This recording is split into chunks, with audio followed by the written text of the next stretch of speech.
Rick, let's talk about how the Puerto Rico trip benefited this team in the early going. Well, anytime you get 10 days of practice and you prepare for any event, I've done this before many times, and sometimes it has had great benefits. Sometimes it hasn't been as great. For instance, when you go to the Bahamas and you beat a team by 30, 35 points, you don't realize what you have. This time around, we knew what we had. I believe we won one game. We took the Puerto Rican national team into overtime. Then we lost by 30 points. We were playing against professional athletes. So it gave me a great gauge of what we need to work on, where we obviously are going to pursue our weaknesses, as well as understand what our strengths were. And it was absolutely great for that reason alone. And I imagine too that has to have a big impact on the chemistry of a team. Yeah, this team is a very unique group. I've had the championship team here was great. My 87 Providence team was terrific. But this team has a unique quality about them.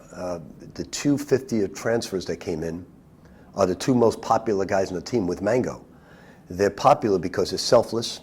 They can really back it up with their play. They've never been at this level, probably the biggest crowds they've ever played in front of with 3,000 or 4,000 people, or one of those paid games on the road. So it's quite unique for all of them to see 10,000 people at a red-white game. With all the new faces on the team, have you had to take a different approach than you have in the past, or maybe similar to another team where you had a lot of new faces?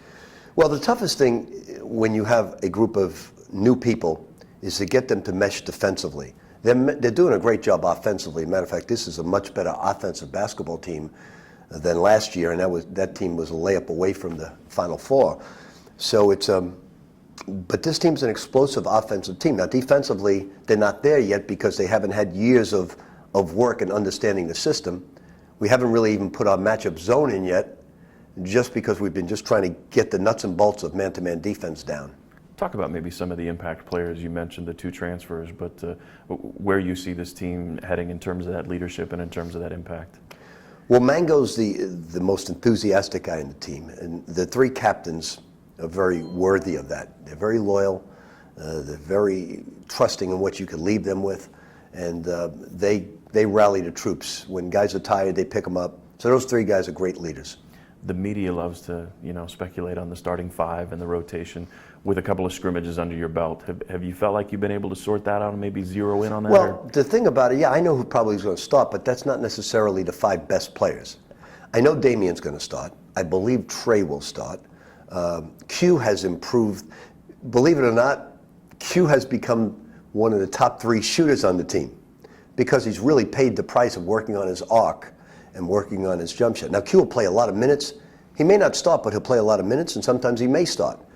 It all depends on, we're going to try to build the best defensive unit, and we know Q's going to play major minutes. We know Damian's going to play major minutes. We know Trey's going to play major minutes. We know Mango's going to play major minutes. Outside of that, the other guys are all very talented, going to play a lot, but who exactly is going to start, probably go from game to game. Talk about the first year in the ACC. I know you've been in challenging leagues, talented leagues, but what did you see that was maybe different or unique or new to you? Just some of the places I visited were new. A Virginia style of play-wise, I haven't seen. Maybe Wichita State's a little bit like them, the team that we played in the semifinals. But Virginia's quite unique in the way they play defense. And you really have to be prepared. You have to be as good as them defensively in order to beat them. If you're not going to beat them in their style. Do you see a benefit in now having a second year in that league of maybe a little more familiarity with some of the venues and some of the teams? I guess because I'm a junkie for basketball, I was quite familiar with everybody. I watched so much basketball. I learned so much basketball from watching other coaches that, I had a good familiarity. Now, the players did not. And this team probably does not as well. Sure. How do you see the league stacking up this year? Are we talking usual suspects? Do you maybe see some surprises in the league? Well, we know North Carolina, Duke, Notre Dame, Pittsburgh has all their players back, certainly. Miami's going to be very strong with most of their players back. Georgia Tech will be improved. Wake will be improved, certainly. We're the X factor. I've got very optimistic goals with this basketball team, so I don't want to get too carried away. But I'm really excited about this basketball team. I think they're going to do some great things. Talk a little bit about the impact of the rule changes on the game and your team. I believe it when I see it. Every year unlike the NBA said, we only have one team breaking 100. We got to do something to get more teams over 100 points per game. So they just said, we're going to allow freedom of movement. You're not going to put your hands on people, and we're going to create more scoring. Mission accomplished by the NBA. We tried it 2 years ago, and then the referees are calling so many fouls. The fans complained, the media complained. They stopped doing it. They reverted back to push basketball, stop the freedom of movement. In order for you to get to that point where everybody's scoring more points, you got to suffer in the beginning. People got to get in foul trouble. People got to get fouls that the fans and media do not like. But then come January, you have a good game, and freedom of movement is necessary. You'll see much more exciting offensive basketball.